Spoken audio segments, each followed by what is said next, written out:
The Moda Center in Portland was the host for today's matchup of Dallas Mavericks versus Portland. Portland came into this game as the 14th seed looking for a matchup to get up to .33 percentage, while Dallas, on the other hand, were looking for their 13th win of the season.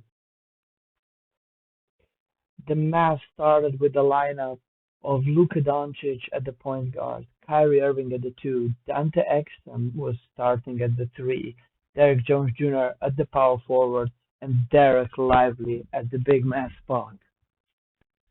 The same starting lineup that started the game against the Utah Jazz where they blew them out by 50. So Kidd not changing anything, hoping for the similar result. On the other hand, the Portland Trailblazers started with Anthony Simons at the point guard, Shaden Sharp lined up next to him at the two guard spot, Matisse Thybulle, who was rumored to have wanted to sign with the Mavericks in the free agency, but later was kept in Portland at the small forward, and then at the power forward, Tumani Kamara, and at the center, Duop Reef.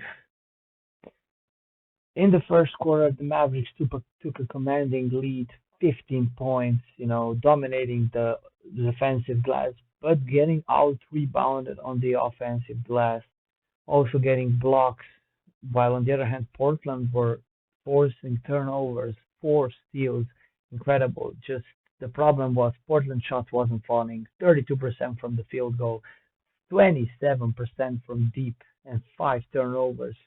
On the other hand, five turnovers as well by Dallas, but shooting way better, 50% from deep, 63 all around.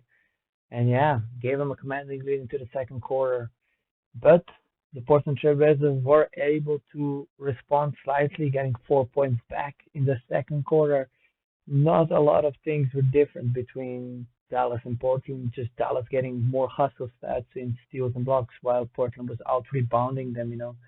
Dallas had a miserable shooting from deep in the second quarter, shooting 1 for 8, while on the other hand, Portland kicked it up a notch, 42% from deep, 45 from the field, and also getting to the line 12 times and converting on 10 of those occasions. So after the first half, Dallas took an 11-point lead into halftime. They clearly were playmaking better, four more assists than Portland, but they were getting out rebounded, especially 10 offensive boards by Portland was a really important stat.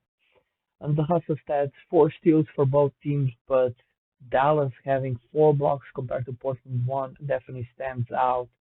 Portland shot all around was the main reason why they were behind. Just terrible, terrible from the 2 point percentage. The 3 point was better than Dallas, but Dallas's 2 point percentage was spot on, really. They were shooting 21 for 28, which is 75%.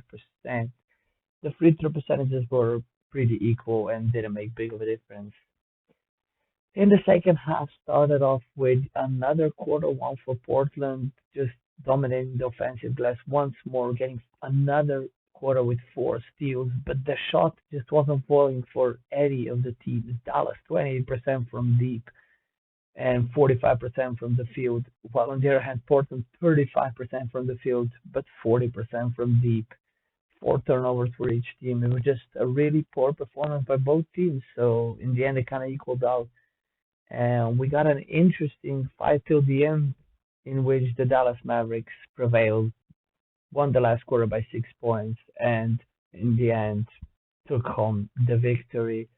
So to conclude the second half, Dallas won even the second half, but at a point it looked like they might even lose this game. Just all around getting out rebounded by Portland was the Dallas Mavericks and not really having a good shot, but they were lucky enough to Portland to have a bad shot as well. And it's the same thing here with the full game. 125 to 112, 13 points win by the Mavericks, but 26 assists is nothing too special. Portland's 20 is just poor. But 19 offensive rebounds by Portland is just way too much allowed by the Mavericks. Getting five blocks is really good for the Mavericks. While on the other hand, Portland should have gotten way more than just one block. I mean, And I think Portland could only blame themselves 39 for 105, 37% from the field. That is really abysmal if you think about it. But on the other hand, Dallas 52% really secured the victory. But both teams weren't exactly hot from deep. Dallas 31%, Portland 34, and both really solid from the line. The Dallas Mavericks were led by Luka Dončić once more, 32 and 10. Again, another double double. Derek Lively had 9 rebounds and 2 blocks. Also having 2 blocks was Derek Jones Jr., while surprisingly leading the steals was Dwight Powell with 3 steals. And also the field goal percentage is Markieff Morris having the best field goal percentage, but only taking 1 shot and making it. And Dončić Exum was 2 for 2 from deep, so leading the way there. Portland Trailblazers were led by Anthony Simons with 30 points and 8 assists. Shaedon Sharpe and Toumani Camara both had 9 boards, while Matisse Thybulle was really hustling a lot, getting 3 steals and a block. Anthony Simons was shooting 48% from the field, and Matisse Thybulle was 60% from deep. And now let's talk about the player of the game. And once again, it's tough to overlook Luka Doncic. I mean, 32.6 rebounds, 10 assists, a steal, and a block. But it is important to point out that he was pretty terrible shooting today. 39% from the field and 21 from deep. But just on such a big volume, he put up 32 points, and 88% from free throw. And something I need to point out was an incredible game by Dončić Exum, getting 23 points. Really incredible. He also deserves a shout for player of the game. But yeah, this was Luka's 12th season double-double. So every other game is basically a double-double, even more than that. But what I also need to mention is they were without Kyrie. I mean, Kyrie only played 13 minutes, and yeah, it was due to an injury that occurred. So let me show you. For Thybulle, that's his first basket. Kyrie regathers the handles, goes right at Scoot. Reed with a foul.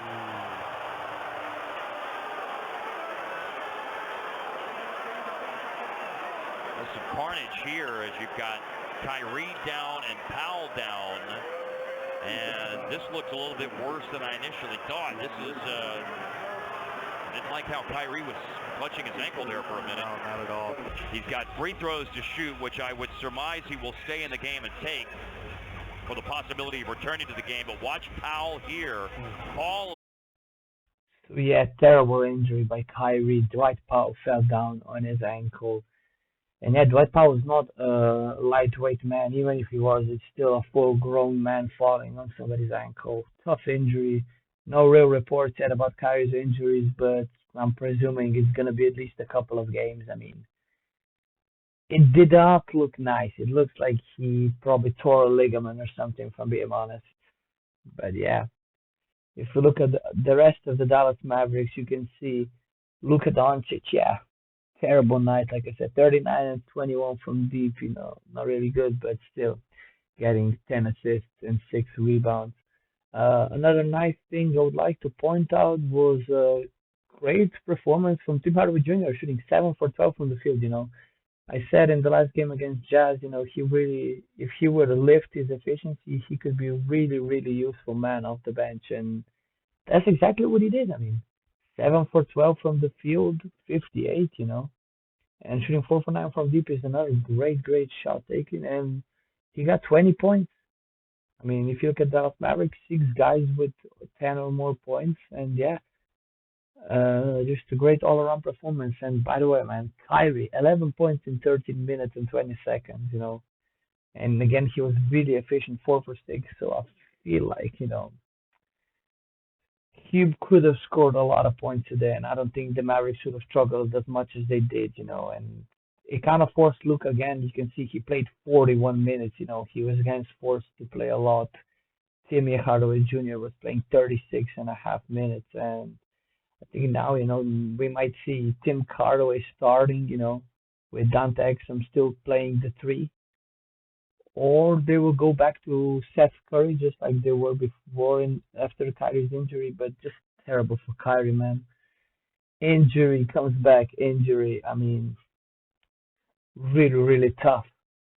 One another thing to point out that wasn't so good was Omax, I mean, came in 4 minutes 40. I mean, got only one shot, missed it. It was a three, but didn't really do anything. I mean, one rebound. That's not really a lot. Got one rebound. And speaking of not filling the stat sheet, same thing with Justin Minaya down there, which he definitely wasn't the star of the show, but the fact that he was on the court for 7 minutes and 52 seconds, and the only thing that he got on the stat sheet is one personal foul, that is just hilarious, man. But the rest of things, I mean, just poor performance all around by Trailblazers. I mean, poor shooting night. Kamara 6 for 20, horrendous volume. Scoot Henderson 4 for 17, shooting 23.5%. Terrible. Jabari Walker 3 for 10, man, 3 for 10. Those guys together, they combined for 13 for 47. 13 for 47.